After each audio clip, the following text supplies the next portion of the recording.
The room was still. Shadows stretched long and thin. Twilight painted the walls in hues of purple and gray. Outside, the world began to quiet. But here, inside, a deeper silence reigned. A young boy named Orison sat perfectly motionless. His gaze was fixed. He was lost in contemplation. He looked upon a single luminous object. It held his entire world. This object was a beacon in the fading light. On a plain wooden table it rested, a sphere of glass and light, a snow globe, yet unlike any other. It pulsed with a soft internal luminescence. This light was not harsh, it was gentle, inviting. It whispered of mysteries held within its curved confines. The globe seemed to call to Orison. He answered with his unwavering attention. The room, the twilight, the distant sounds of evening all dissolved. Only the boy and the orb remained. This was the beginning of an extraordinary journey. Within the transparent confines of the orb, a city lay suspended. It was a marvel of miniature architecture, blanketed in a layer of perpetual crystalline snow. Tiny, intricate structures reached upwards. Their forms were delicate, as if spun from moonlight and frost. Slender towers pierced the miniature, self-contained sky. Winding streets like frozen silver rivers curved through the landscape. Everything was pristine, untouched, perfect. No figures moved along these silent avenues. No vehicles traversed the snow-covered roads. Yet, the city did not feel lifeless. It was imbued with a subtle vibration, a silent hum that emanated from its very core. This hum spoke of complex, unknown codes. It hinted at vast, untapped potential, waiting for the observer to breathe life into its silent streets. Orison uttered no words. His lips remained still. He had no need for spoken language here. His thoughts were the true medium of communication. His focused awareness was the key. As he gazed into the orb, the city began to respond. The changes were subtle at first, a faint flicker of light along a crystalline wall, a shadow that seemed to shift and deepen, a whisper of movement in the still air. He envisioned a new structure, a tower, taller than any other, slender and elegant, reaching towards the apex of the glass dome. And as he held this image in his mind, it began to materialize. The snowy particles swirled. They coalesced. The tower grew, crystallizing from the very fabric of the miniature world. His mind was the architect's draft, his unwavering focus, the builder's patient hand. Orison was not merely a spectator, he was shaping the reality within the orb. No audible sound issued forth from the orb, yet music was undeniably present. It flowed from the sphere like an invisible current. It was a music not perceived by the ears. It was a melody felt deep within the soul, a vibration that resonated with the core of being. It was the sound of silence made manifest.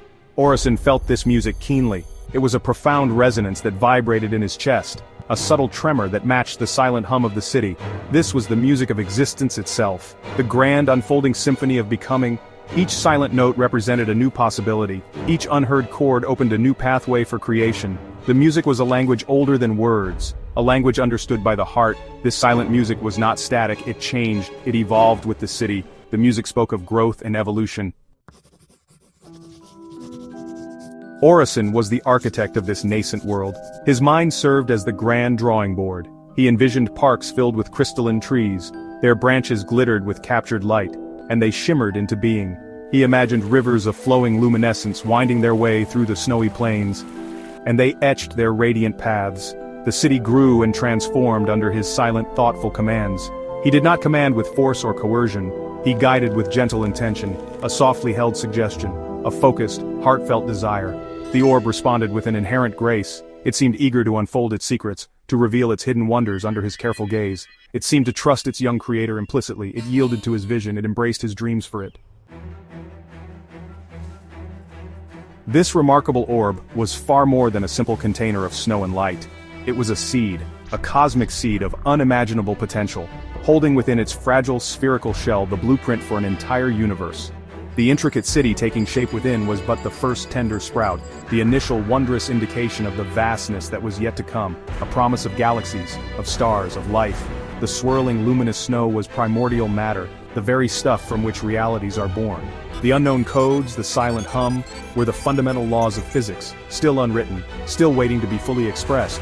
Orison, the quiet observer, was the essential catalyst. His focused awareness ignited the divine spark of creation.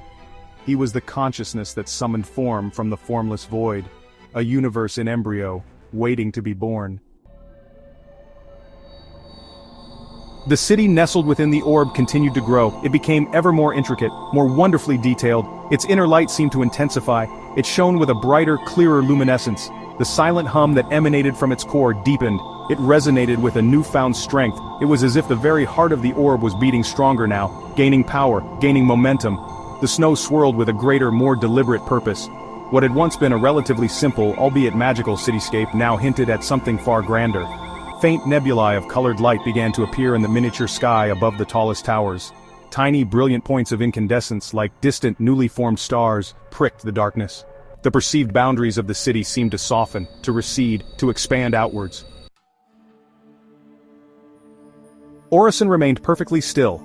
He was the eternal watcher, the silent guardian.